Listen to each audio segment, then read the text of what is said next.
Hello बच्चों, कैसे हो आप? आई होप आप सब अच्छे होंगे, फिट होंगे, फाइन होंगे।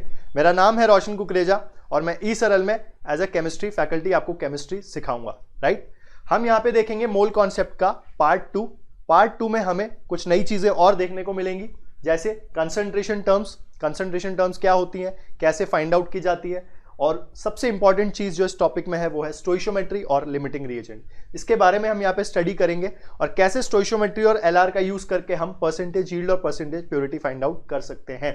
एक डिफरेंट केमिस्ट्री, ठीक है। स्टोइशियोमेट्री और लिमिटिंग रिएजेंट से रिलेटेड केमिस्ट्री है यूडोमेट्री, उसके बारे में भी हम यहाँ पर सीखेंगे। राइट, और इसी की हेल्प के लिए हमारे पास माइंड मैप्स भी हैं, जहां पे माइंड मैप्स में आपको पूरे के पूरे चैप्टर का एक कंपाइल्ड वर्जन मिलेगा और आप डायरेक्टली यहां से अपने फॉर्मूलेज वगैरह सब याद कर सकते हो। क्लियर? काफी अच्छे हैं, काफी मेहनत से बनाए हुए हैं, एक बार देखिएगा, मजा आ जाएगा। Right, all the very best. आपको मचा देना है हमें, और लाइक और शेयर करना ना भूलें, सब्सक्राइब करें चैनल को और बेल आइकन को दबाना ना भूलें। इससे क्या होगा, आपके पास जो भी नई नई नोटिफिकेशंस होगी फटाफट दौड़ती हुई सबसे पहले आपके पास पहुंचेगी। All the very best. So hello everyone, आज हम सेकेंड पार्ट यहां पर देखने जा रहे हैं, जिसमें हम कंसंट्रेशन टर्म्स और आपके स्टोइशियोमेट्री के बारे में पढ़ेंगे। राइट, तो यहां पे हम स्टार्ट करते हैं सबसे पहले कंसंट्रेशन टर्म से। कंसंट्रेशन टर्म्स को समझने से पहले हमें यह समझना होगा कि कंसंट्रेशन टर्म्स, ये वर्ड जो है ये क्या है और ये किसके लिए वैलिड है। जब कभी भी हम बेसिक कॉन्सेप्ट्स ऑफ केमिस्ट्री की बात करते हैं तो वहां पे हम बात करते हैं in terms of atom, in terms of atomic mass, molecule, molecular mass, formula mass, etcetera etcetera etcetera. यहां पे हमें मेजरमेंट सीखना है कि हम कैसे केमिकल एंटिटीज को मेजर कर सकें। और एक ऐसा ही टाइप आता है जब एक से ज्यादा चीजें आपस में होमोजीनियसली मिक्स होने लग जाए। अब जब चीजें होमोजीनियसली मिक्स होंगी तो उनके मिक्स होने पर एक चीज बन के आएगी जिसको हम कहते हैं सोल्यूशन। ठीक है, तो यहां पे हम बात करेंगे सबसे पहले सोल्यूशन की, कि सोल्यूशन क्या चीज है, सोल्यूशन होता क्या है। जब कभी भी दो या दो से ज्यादा चीजों को आपस में इस तरह मिक्स किया जाए कि वो होमोजीनियसली एक साथ इस तरह मिक्स हो जाए कि उनका सिंगल फेज आके बन जाए, यानी कि अगर आप दो चीजों को मिला रहे हो और वो एक ही फेज जैसी हो जाए, अगर उन दो मिलाने वाली चीजों का फेज डिफरेंट है और वो सेम भी हो सकता है, तो दो चीजें जब आपस में इस तरह मिक्स हो जाए कि उसका हर एक कॉम्पोनेंट एक जैसा रहे थ्रू आउट द बल्क, उसे हम क्या कहते हैं, सोल्यूशन।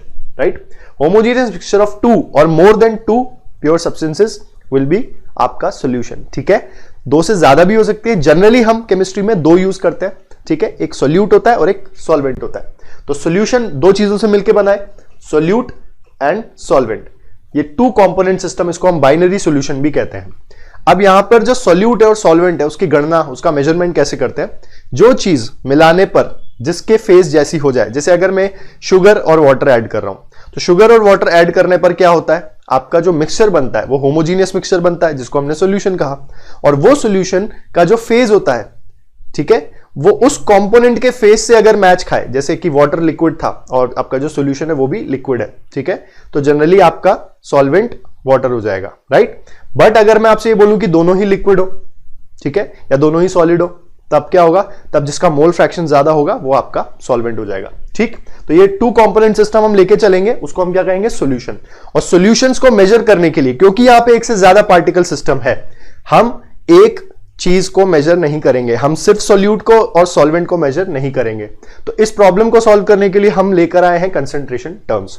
कंसंट्रेशन टर्म्स बेसिकली आपके जब एक से ज्यादा टाइप का कोई सिस्टम बनता है, इस केस में solution, homogeneous mixture of two और मोर देन टू कंपोनेंट्स, तो वहां पर जब आप मेजर करोगे तो आप कंसंट्रेशन टर्म्स यूज करोगे, यानी कि एक का measurement relative to other, solute का रिलेटिव टू सॉल्वेंट, सोल्यूट का relative to solution and vice versa. ठीक, तो हमें क्या देखना है, कंसंट्रेशन के बारे में जानना है और कंसंट्रेशन टर्म्स क्या होती है उनके बारे में जानना है। तो concentration is the amount, again हम बात कर रहे हैं मेजरमेंट की, तो हम बात किसकी करेंगे, अमाउंट की।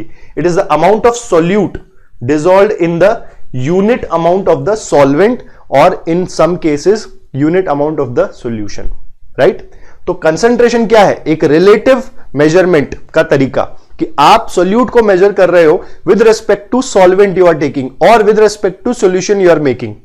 ऐसा हम क्यों करते हैं, क्योंकि यहां पे इकलौता एक चीज आइसोलेटेड फॉर्म में एग्जिस्ट नहीं करता। सॉल्यूशन में हमेशा दो या दो से ज्यादा चीजें मिक्स्ड फॉर्म में एग्जिस्ट करती हैं, इसलिए हम क्या करेंगे यहां पर रिलेटिव मेजरमेंट करेंगे, ठीक है, सोल्यूट का विद रिस्पेक्ट टू सॉल्वेंट और सोल्यूट का with respect to solution, right. ये कंसंट्रेशन होता है। तो कंसंट्रेशन दो तरह की हो सकती है, एक हो सकती है कंसंट्रेटेड और एक हो सकती है dilute. Now what do you mean by concentrated and dilute? Concentrated का मतलब होता है कि जिसके अंदर सोल्यूट इज रिलेटिवली मोर, यानी कि आपका सोल्यूट जब सॉल्वेंट के मुकाबले ज्यादा हो तो उसको आप क्या कहोगे? Concentrated solution, right. और अगर आपका सोल्यूट जो है वो क्या हो? रिलेटिवली लेस हो, solute is relatively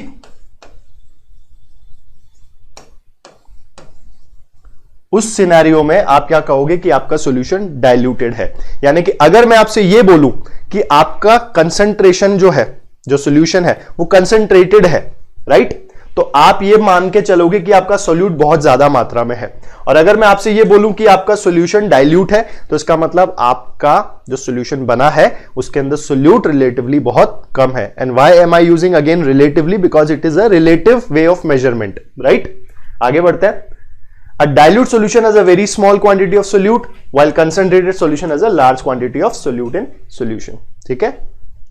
Aqueous solution, ये वर्ड बार बार आएगा, aqueous solution। Aqueous solution का मीनिंग क्या होता है कि आपका सॉल्वेंट क्या हो? वाटर हो।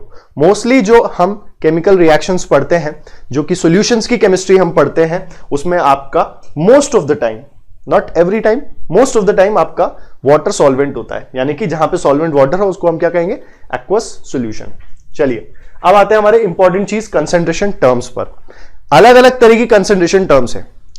अगर मैं आपसे यह बात बोलूं कि आप सोचो कि आपके पास कोई सॉल्यूट और सॉल्वेंट सिस्टम है, आपने उनको बनाया और आपने एक सॉल्यूशन तैयार किया, ठीक, तो ये दो चीजों का सिस्टम बना, राइट।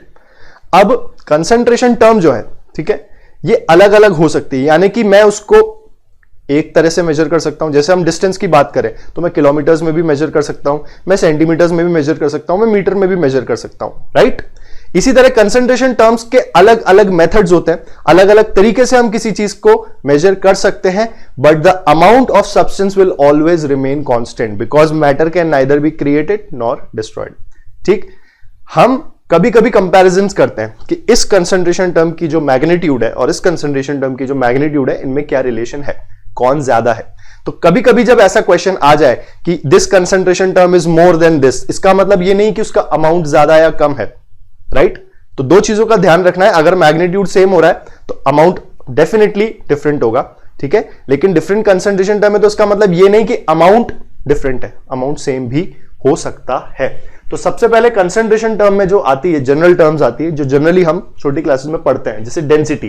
डेंसिटी हमें पता है मास बाय वॉल्यूम, ये भी एक तरीके का कंसंट्रेशन टर्म है, क्योंकि आप मास को ले रहे हो विद रिस्पेक्ट टू वॉल्यूम।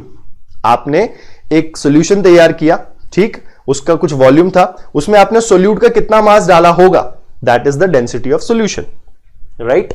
यहां पे मैं प्योर सब्सटेंस की बात नहीं कर रहा हूं, क्योंकि हम बात कर रहे हैं किसकी? सॉल्यूशन की, राइट। यूनिट क्या होगी? जो मास का यूनिट है, जो वॉल्यूम का यूनिट है, तो मास का यूनिट ग्राम और इसका सेंटीमीटर क्यूब या फिर सीसी। रिलेटिव डेंसिटी, ठीक है, हमने एक टॉपिक पढ़ा था वेपर डेंसिटी। वेपर डेंसिटी भी एक तरीके की रिलेटिव डेंसिटी है। तो रिलेटिव डेंसिटी एक्चुअली है क्या? Density of any substance upon density of reference substance, ठीक है। वेपर डेंसिटी में हमने क्या लिया था? गैसेस के लिए लिया था, और यहां पर हम क्या ले रहे हैं? जो आप सॉल्यूशन ले रहे हो। तो रिलेटिव डेंसिटी क्या होगी? जिस डेंसिटी की आप बात कर रहे हो with respect to some reference substance, तो इस रेशियो को हम क्या कहेंगे? Relative density. अब यूनिट क्या होगी रिलेटिव डेंसिटी की? यूनिटलेस होगा, क्योंकि ऊपर भी और नीचे भी दोनों तरफ डेंसिटी है, राइट। अब आता है अपन सबसे बेसिक जो हम कंसंट्रेशन टर्म यूज कर सकते हैं। अगर आपने एक सैंपल लिया है और उस सैंपल साइज के अंदर आपके सोल्यूट और सॉल्वेंट दोनों प्रेजेंट है, ठीक है, तो सोल्यूट का अमाउंट पर 100 ग्राम, 100 ग्राम क्यों बोल रहा हूं? क्योंकि यहां पे क्या है? मास है। तो यो भी आपका सैंपल साइज है, ठीक है। अगर वो पर 100 ग्राम ऑफ सैंपल साइज में है, मतलब आपने कितना सोल्यूट ऐड किया है पर 100 ग्राम सैंपल साइज में, वो आपका क्या कहलाएगा? मास परसेंट, ठीक है।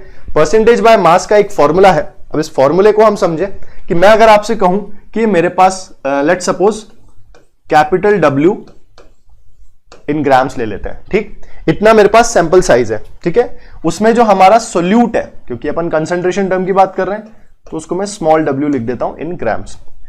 तो W ग्राम कैपिटल वाला उस सैंपल साइज में आपका कितना है, W ग्राम, राइट, स्मॉल वाला। तो 1 ग्राम में कितना होगा, 1 ग्राम में कितना होगा, W by capital W in grams. तो 100 ग्राम में कितना होगा, 100 ग्राम में कितना हो जाएगा, W by capital W into 100। ये मेरा फॉर्मूला बन गया परसेंटेज W, परसेंटेज वेट वाला, परसेंटेज मास वाला, परसेंटेज W बाय W वाला, दोनों बोल सकते हो। तो percentage by mass W by W, small w by capital W, ये क्या रिप्रेजेंट करता है कि आपने कितना वेट लिया सोल्यूट का अपॉन आपके टोटल सॉल्यूशन का वेट कितना है इंटू 100, ठीक है।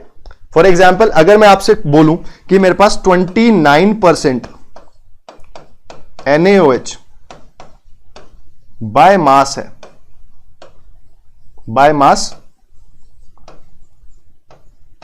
एक्वस सॉल्यूशन है, तो इसका मतलब क्या हुआ कि आपके पास 29 ग्राम NaOH है, ठीक, और मास कंजर्व रहता है क्योंकि, तो 29 ग्राम NaOH है, ठीक है, वो पूरे 100 ग्राम सॉल्यूशन में है, तो 100 ग्राम सॉल्यूशन लिख सकता हूं मैं यहां पे, ठीक है, 100 ग्राम सॉल्यूशन। और आपको बोला हुआ है कि ये एक्वस सॉल्यूशन है अगर, तो 29 ग्राम NaOH हो गया, तो बाकी का बचा हुआ, ठीक है, 71 कितना हुआ, 71 ग्राम आपका वाटर हो गया, या फिर 71 ग्राम H2O। इसको हम कहते हैं परसेंटेज W बाय W या परसेंटेज बाय मास या मास परसेंट, कुछ भी बोल सकते हो, दोनों तीनों चारों का मतलब सेम होगा, राइट। आगे बढ़ते हैं। X% by mass means 100 gram solution contain X gram solute, right, simple. 29% का मतलब 29 ग्राम सोल्यूट, और 100 में से माइनस कर दोगे तो इतना सॉल्वेंट आ जाएगा, या फिर ये बोल दो कि 100 ग्राम सॉल्यूशन के अंदर आपका जो परसेंट दिया हुआ है वो सोल्यूट का मास है, राइट। नेक्स्ट देखते हैं मास वॉल्यूम परसेंट, ठीक। यहां पे जो टर्म है, यहां पे मास और वॉल्यूम दोनों है, यानी कि कितना मास कितने वॉल्यूम में डिसॉल्व किया है, ये डेंसिटी नहीं है, ये percentage weight by mass, weight by volume है। डेंसिटी हम कब कहते हैं, जब आपका मास बाय वॉल्यूम सिंपली जो रेशियो आता वो डेंसिटी होता, लेकिन ये मास बाय वॉल्यूम परसेंट का मतलब क्या है कि आपके 100 सेंटीमीटर क्यूब यानी 100 ml में कितना मास आपने सोल्यूट का ऐड किया है इन ग्राम्स, ठीक है। उधर मास बाय मास था तो यूनिटलेस था, ये यूनिटलेस नहीं होगा। इसका मतलब क्या हुआ कि 100 सेंटीमीटर क्यूब में आपके पास क्या है, 5 gram of sodium hydroxide, let say NaOH लिया आपने, ठीक है, तो मास वॉल्यूम परसेंटेज कितना हो जाएगा 5%, क्योंकि 100 सेंटीमीटर क्यूब में कितना है 5 ग्राम, तो इसको अपन क्या कहते हैं, मास बाय वॉल्यूम, ठीक है। इसका फॉर्मूला वही हो जाएगा जो W बाय W का होगा, weight of solute upon volume of solution in how much, 100 centimetre cube या फिर 100 ml। इसका मतलब अगर मैं आपसे ये बोलूं कि मेरे पास 1 लीटर में 1 लीटर सॉल्यूशन अगर मुझे दिया हुआ है और उसमें 50 ग्राम NaCl है, तो इसका मतलब क्या हुआ कि हमारे 1000 ml, ml और cc एक ही बात है, तो 1000 ml में हमारा NaCl कितना है, 50 ग्राम NaCl। तो ये क्या हुआ, क्या ये परसेंटेज W बाय V हुआ, बिल्कुल भी नहीं, क्योंकि ये 1000 ml में है, हमें किसमें निकालना है 100 ml में। तो अगर 1000 ml में 50 है तो 100 ml में बच्चों कितना होगा, 100 ml में अपना कितना हो जाएगा 5 ग्राम NaCl। आ गई बात समझ में। तो अब ये जो 5 ग्राम है ये है तो मास, इसको रिप्रेजेंट अगर हम करना चाहें तो हम क्या बोल सकते हैं कि परसेंटेज W बाय V क्या हो गया यहां पे 5%। इसका मतलब कि जितना mass in grams is dissolved in 100 ml of solution, उसको आप क्या कहोगे, परसेंटेज मास बाय वॉल्यूम। समझ में आ गई बात, ठीक। लिक्विड सॉल्यूशन की बात कर रहे हैं हम। नेक्स्ट वॉल्यूम परसेंटेज, जैसे मास परसेंटेज में मास बाय मास था, वैसे ही वॉल्यूम परसेंटेज में वॉल्यूम बाय वॉल्यूम होगा, right. Both components are in liquid state, ठीक। It is the number of parts of volume of solute per 100 parts of volume of solution, क्योंकि यहां पे दोनों वॉल्यूम है, उधर ग्राम लिया था, इधर ml ले लो, सर ml नहीं लीटर लीटर लेना चाहे वो भी ले सकते हो। सर हम तो डेसीलीटर लेना चाहते हैं, डेसीलीटर ले लो। आप जो भी यूनिट लोगे यूनिट सेम होनी चाहिए, प्रीफिक्सेस सेम होने चाहिए, बस इस चीज का ध्यान रखना, राइट। तो volume of solute upon volume of solution into 100 will be your percentage V by V। यहां तक क्लियर है, यहां तक कोई परेशानी नहीं। अब हम कुछ डिफरेंट लेकर आते हैं, कुछ नई चीज लेकर आते हैं, और वो लेकर आते हैं हम मोल परसेंट। मोल परसेंट भी परसेंटेज की तरह ही रिप्रेजेंटेशन है। यहां पे वेट नहीं होगा, यहां पे वेट बाय वॉल्यूम नहीं होगा, यहां पे वॉल्यूम बाय वॉल्यूम नहीं होगा, यहां पर क्या होगा, मोल होगा। सिंपल सी बात है, नाम क्या है, मोल परसेंट, तो क्या होना चाहिए, मोल होने चाहिए। तो मोल परसेंट क्या होगा, moles of solute upon total moles into 100 और इसमें से इस क्वांटिटी को भी हम आगे डिस्कस करेंगे कि मोल्स बाय टोटल मोल्स क्या कहलाते हैं। समझ में आया। सिंपली अगर वॉल्यूम परसेंट लिखा है तो क्या होगा, volume of solute upon volume of solution. Very good. अगर वेट परसेंट लिखा है तो क्या होगा, weight of solute upon weight of solution into 100। Percentage बोलेंगे तो 100। समझ में आ गई बात। अगर वेट बाय वॉल्यूम परसेंट बोला है तो क्या होगा, weight of solute upon volume of solution into 100। समझ में आ गई बात। इसी तरह मोल परसेंट बोलेंगे तो क्या होगा, moles of solute upon moles of solution. Solute और सॉल्वेंट मिला के टोटल है तो टोटल मोल्स इनटू 100। क्या बोलेंगे इसको, मोल परसेंटेज। इसका मतलब कोई भी फिजिकल क्वांटिटी जो आप मेजर करना चाहते हो फॉर सॉल्यूशन, तो आप क्या बोलोगे कि इसका परसेंटेज कितना होगा। सर जिसको मेजर कर रहे हो, लेट्स से मैं वेट को मेजर कर रहा हूं, अपॉन वेट के रिस्पेक्ट में कर रहे हो तो नीचे टोटल वेट इंटू 100।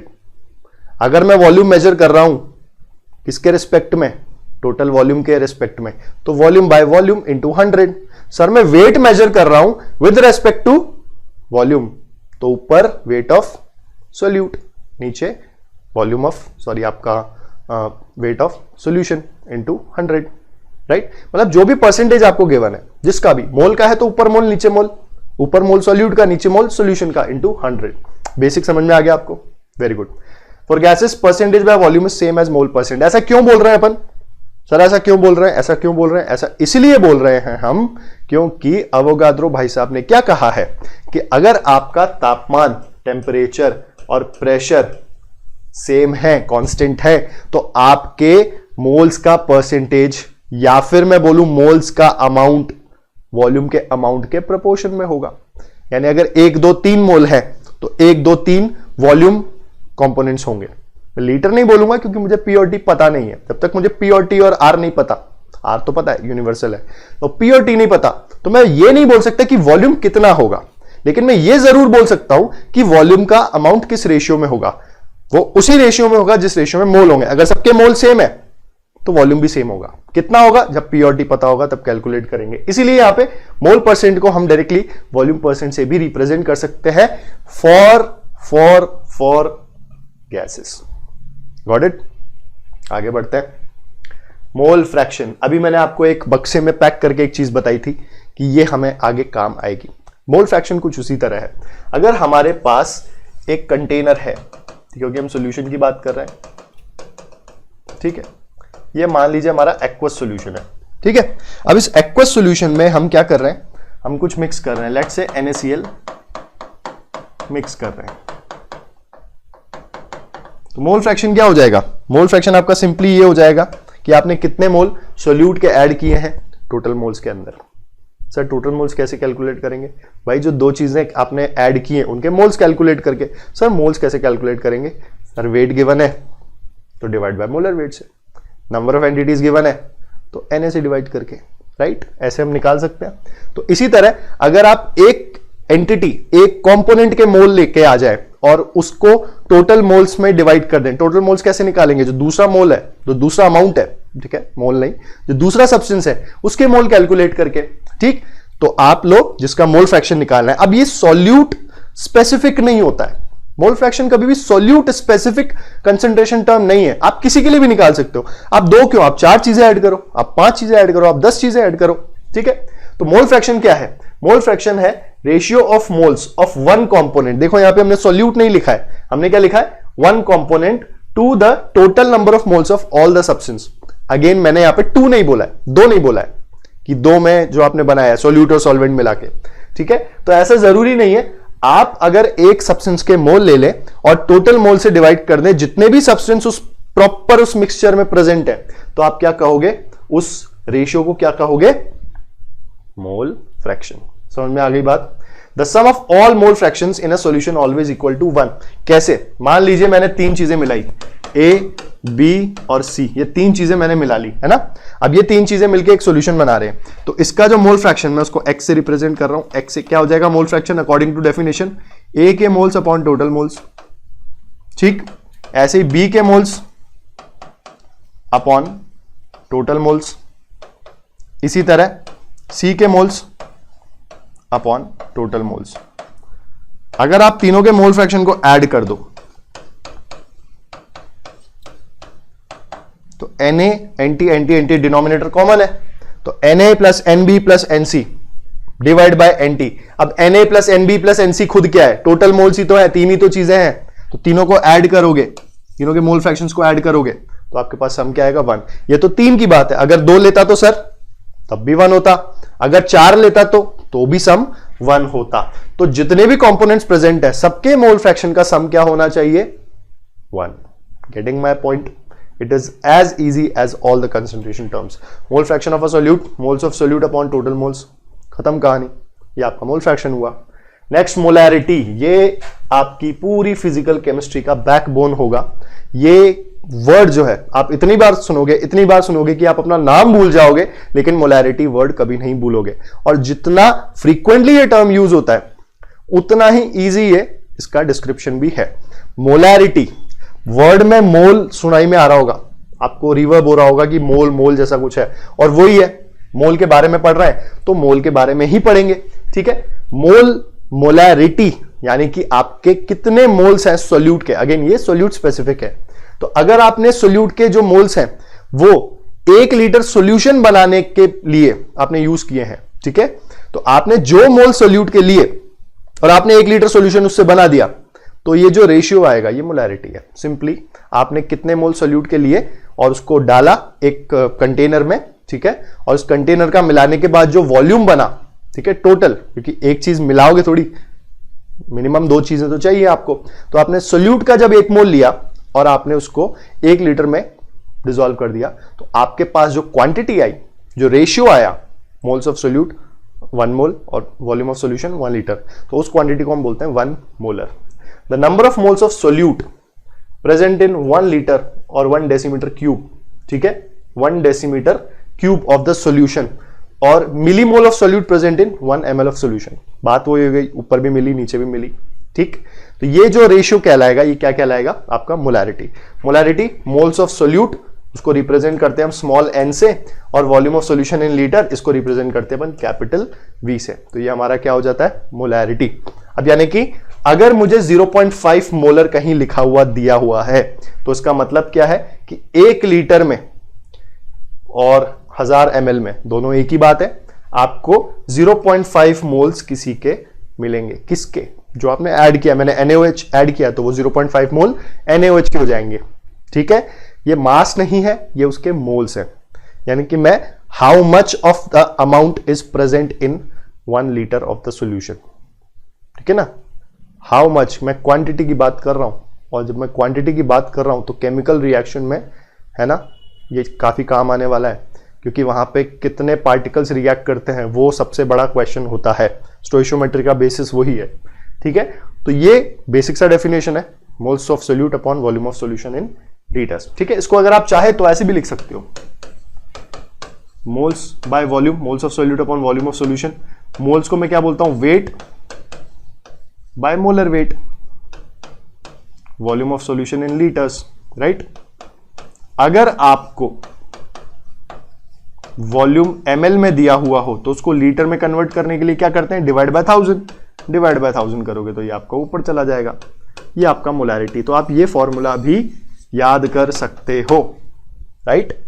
ऐसे आपका क्या निकल जाएगा, molarity, weight, molar weight, volume, इनका बीच में रिलेशन निकल आएगा, राइट। समझ में आ गई बात, आगे बढ़े। नेक्स्ट आता है मोलैरिटी की छोटी बहन, मोलैलिटी। मोलैरिटी की छोटी बहन है ये मोलैलिटी। मोलैरिटी आपके सॉल्यूशन को लेके चलता है, जैसे होता है ना, छोटे भाई छोटे बहन जो होते हैं वो थोड़ा सा अपने आप को प्रिविलेज समझते हैं, ठीक है, सारी जिम्मेदारी बड़े भाई बहनों पे होती है।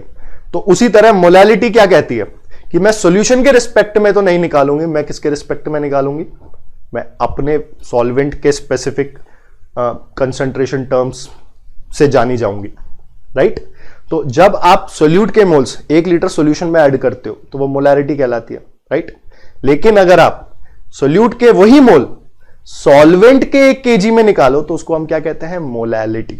मोलालिटी में ज्यादा फर्क नहीं है, ऐसे तो फर्क है बट ज्यादा फर्क नहीं है, एक तो नाम का फर्क है, राइट, दूसरा उधर कैपिटल एम इधर स्मॉल एम, ठीक है। और मोलालिटी क्या है, number of moles of solute divided by या फिर इन 1 kg ऑफ सॉल्वेंट।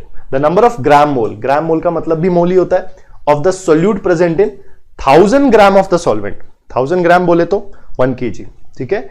इसे हम क्या बोलते हैं, मोलालिटी ऑफ सॉल्यूशन। तो मोलालिटी क्या हुआ, moles of solute cool upon mass of solvent in kg, ये आपका क्या हो जाएगा, मोलालिटी। इसका मतलब 0.5 मोलल, इसका मतलब क्या हुआ 0.5 मोलल। अच्छा, इसको मोलल बोलेंगे, उसको मोलर बोलेंगे, right. MOLAL here and MOLAR there. 0.5 molal solution implies that 0.5 mole of solute किसमें प्रेजेंट, 1 kg सॉल्वेंट में। समझ में आ गई बात। तो यहां पे ऊपर भी मोल, ऊपर मोल नीचे वेट, उधर ऊपर मोल नीचे वॉल्यूम, राइट।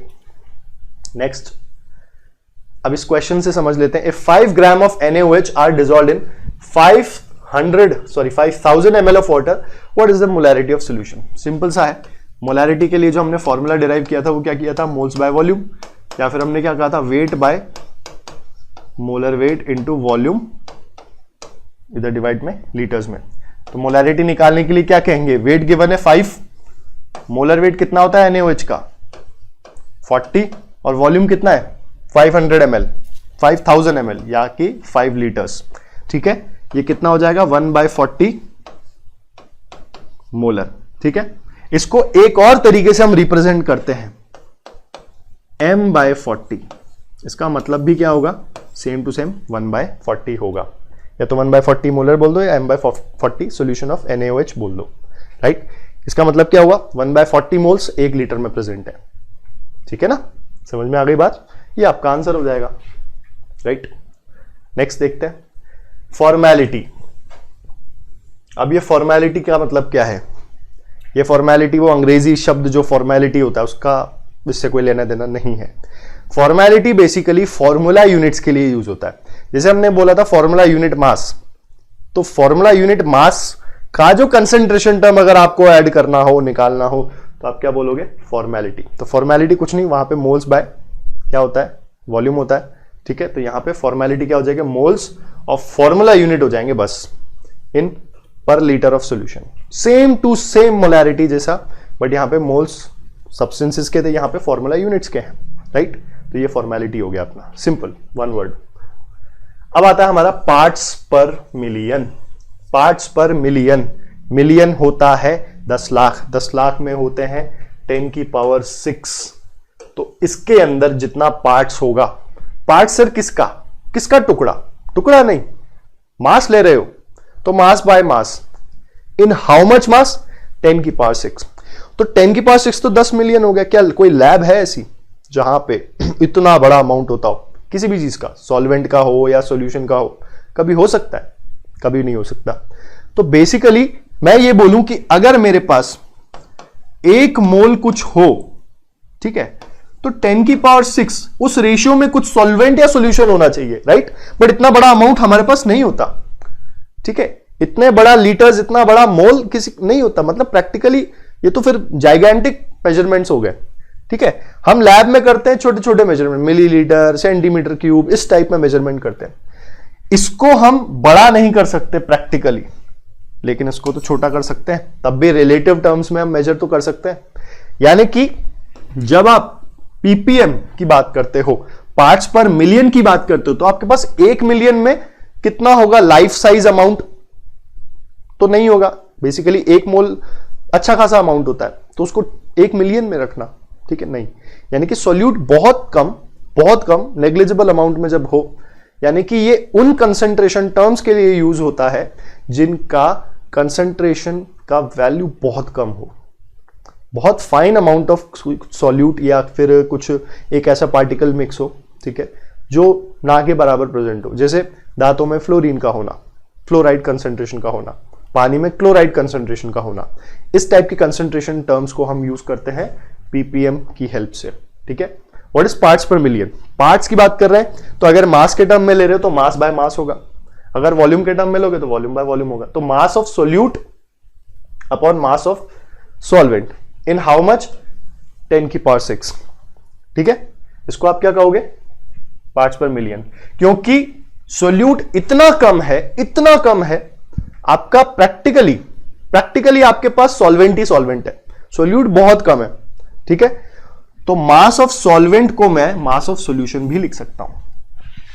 इनको आप डिफरेंशिएट कर ही नहीं सकते क्योंकि सोल्यूट आपके पास बहुत कम है। तो जब कभी भी very very very dilute solution की बात आ जाए तो आपके पास PPM is a better way to measure, ठीक है। तो मास ऑफ सॉल्यूशन आ गया, ऊपर मास ऑफ सोल्यूट इंटू 10 की पावर 6। वही बात अगर मैं आपसे बोलूं कि अगर मेरे पास m मास ऑफ सॉल्यूशन है तो उसमें मान लो w मास ऑफ सोल्यूट है, तो 1 में कितना होगा? w by m। तो 1 मिलियन में यानी 10 की पावर 6 में कितना होगा? w बाय m इंटू 10 की पावर 6। ये आ गया आपका फॉर्मूला, सिंपल।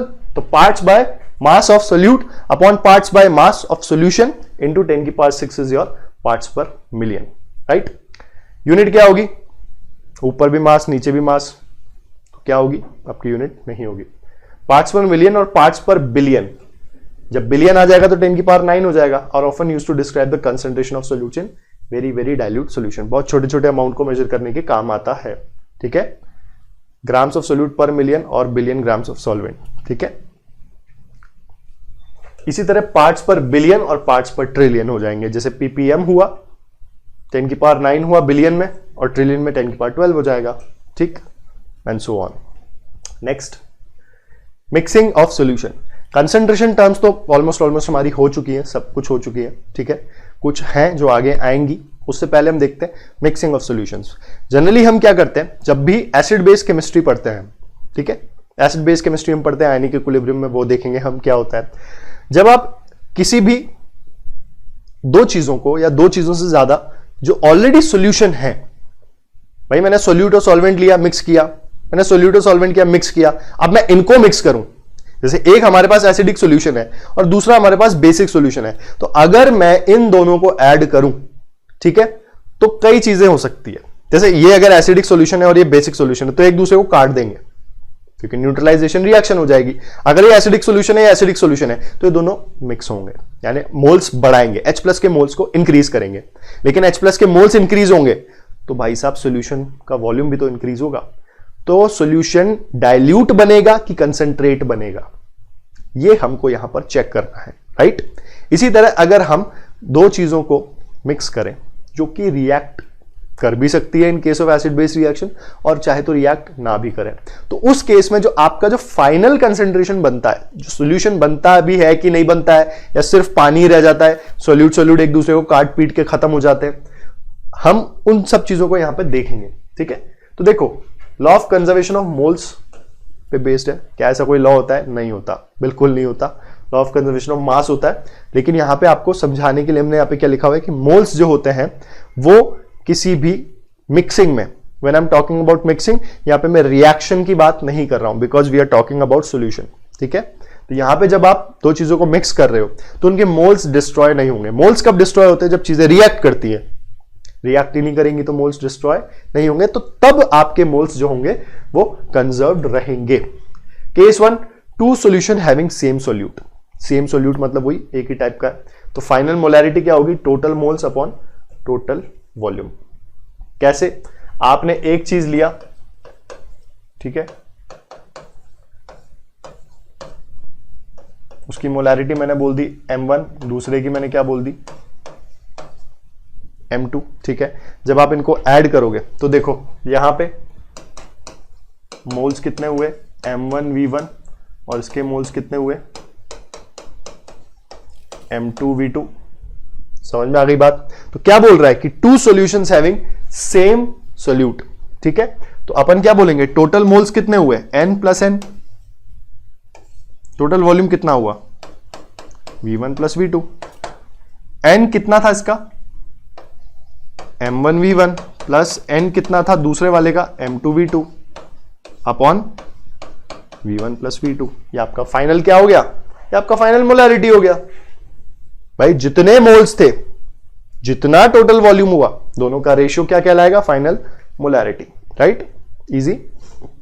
केस 2, जब आपने मिलाया तो सही, लेकिन आपने बाहर से सॉल्वेंट और ऐड कर दिया। ये भाई साहब वो केस है जो हमारे घरों पे जब दूध आता था तो उसमें पानी मिला हुआ आता था। इस प्रक्रिया को, इस प्रोसेस को कहते हैं डाइल्यूशन, ठीक है। किसी भी चीज की कंसंट्रेशन को कम कर देना, या फिर देसी भाषा में बोले तो पतला कर देना, ठीक है, उसको अपन कहते हैं डाइल्यूशन। उसको फैंसी भाषा में बोलोगे तो आप बोलोगे एक्स्ट्रा सॉल्वेंट इज एडेड, ऐसा लग रहा है कोई बड़ी बड़ी बातें कर रहे हैं, तो उसको अपन क्या बोलते हैं, डाइल्यूशन बोलते हैं, राइट।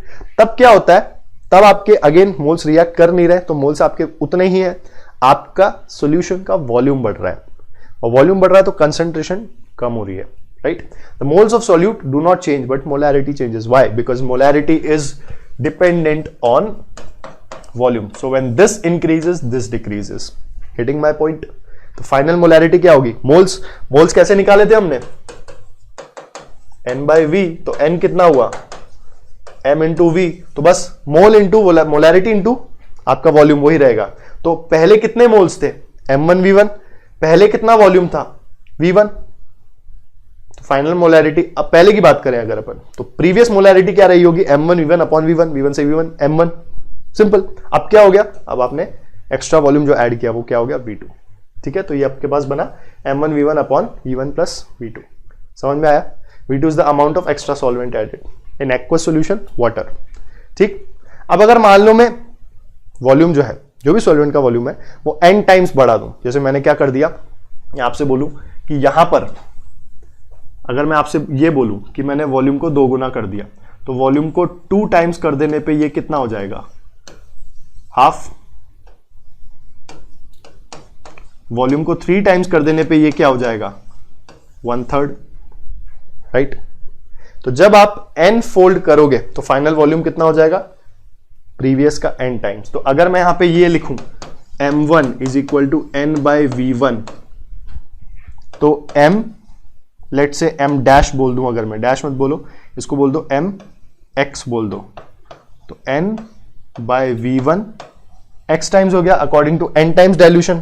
तो n बाई v1 क्या था, m1, तो m ऑफ x क्या हो गया हमारा, m1 बाय x। तो जितने टाइम से आप उसके वॉल्यूम को बढ़ाओगे उतने ही टाइम से, ठीक है, उसका मोलैरिटी रेसिप्रोकेट हो जाएगा।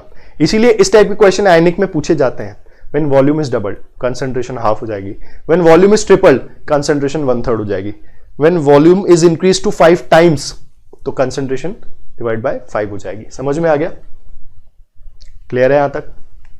अब आता है हमारा एक एडिशनल टॉपिक, एक इंटरेस्टिंग टॉपिक, ठीक है, छोटा सा टॉपिक है, ठीक है। Percentage labelling of oleum. Oleum क्या होता है? ओलियम सबसे पहले तो आपका एक ऐसा सॉल्यूशन होता है जिसके अंदर सल्फ्यूरिक एसिड मिक्स होता है SO3 के साथ, ठीक है। सल्फ्यूरिक एसिड और SO3, कहीं कहीं आपको H2SO4 प्लस SO3 मिल सकता है, कहीं पे आपको H2S2O7 भी देखने को मिल सकता है। तो दोनों केसेस में आप क्या कहोगे कि दैट इज ओलियम, ठीक। ओलियम और फ्यूमिंग सल्फ्यूरिक एसिड भी बोलते हैं इसको, ठीक है, is a solution of various composition of sulphur trioxide in sulphuric acid, mixture of H2SO4 and SO3। Percentage labelling क्या होता है? परसेंटेज लेबलिंग का मतलब है कि मैंने कितना वाटर ऐड किया है, ठीक है, जो कि H2SO4 बना दे, ठीक है, 100 ग्राम ओलियम सैंपल साइज में। परसेंटेज लेबलिंग का मतलब क्या है कि मेरे पास क्या करना है, मेरे पास 100 ग्राम ओलियम है, मैं उसमें कितना वाटर ऐड करूं।